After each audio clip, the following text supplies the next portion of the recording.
বিসমিল্লাহির রহমানির রহিম। সুধীবৃন্দ, আসসালামু আলাইকুম। আমি অবসরপ্রাপ্ত ব্রিগেডিয়ার জেনারেল মোহাম্মদ জহুরুল আলম আমার ইউটিউব চ্যানেল জহুরস ভয়েসে আপনাদের স্বাগত জানাচ্ছি।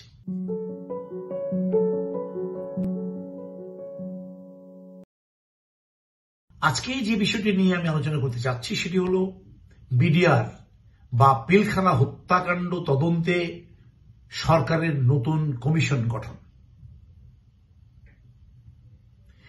বিডিআর তথা পিলখানা হত্যাকাণ্ড তদন্তের জন্য সরকার নতুন একটি কমিশন গঠন করেছে। নিঃসন্দেহে এটি একটি যুগান্তকারী পদক্ষেপ।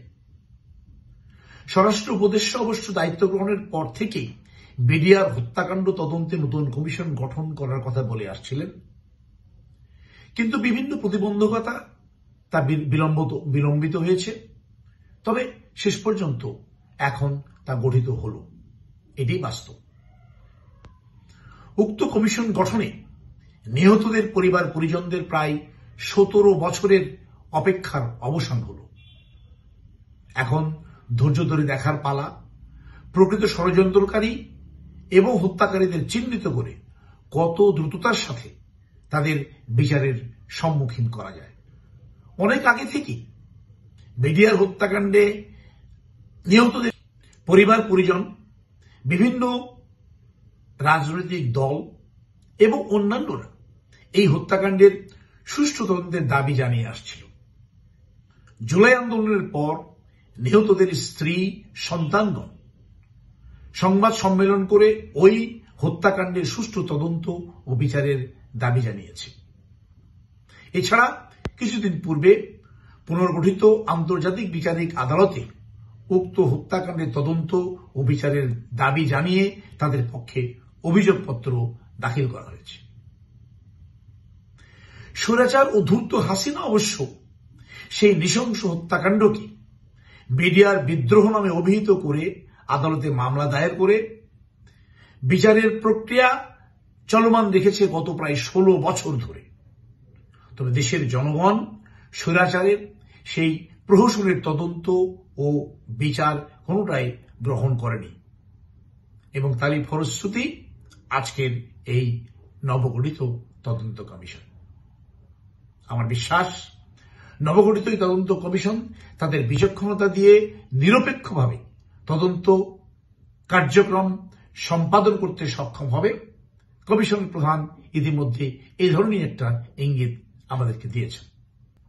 ইতিমধ্যে গত 29 ডিসেম্বর 2024 তারিখে বাংলাদেশ প্রতিদিন তৎকালীন সেনাপ্রধান জেনারেল মঈন আহমেদ এর সাথে টেলিফোনে যোগাযোগ এবং ইউটিউবে তার 29 মিনিটের বক্তব্যের বরাত দিয়ে একটি প্রতিবেদন প্রকাশ করেছে।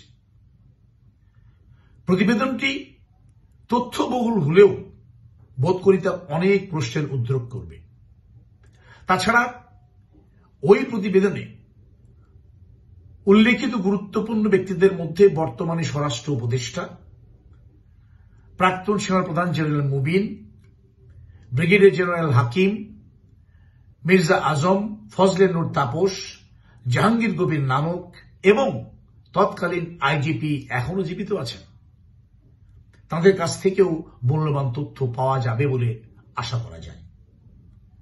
তবে ওই প্রতিবেদনটি বিভ্রান্তিমূলক কিনা সেটা পর্যালোচনার দায়িত্ব তদন্ত কমিশন নেবে বলে আমি আশা করছি। এছাড়া ঘটনার পর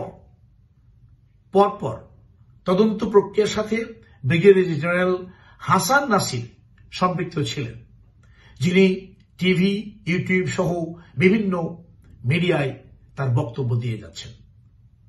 তার কাছ থেকেও অতি গুরুত্বপূর্ণ তথ্য পাওয়া যাবে বলে আশা করা যায়।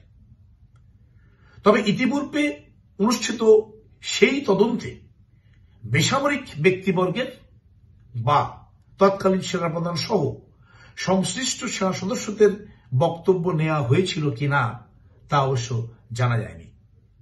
উপরন্তু পিলখানা হত্যাকাণ্ড সংঘটিত হবার পর যারা ডিজি বিডিআর বা পরবর্তীতে ডিজি বিজিপি হিসেবে দায়িত্ব পালন করেছেন তারাও নবগঠিত কমিশনকে সহায়তা করতে মূল্যবান তথ্য প্রদান করতে পারবেন বলে ধারণা করা যায়।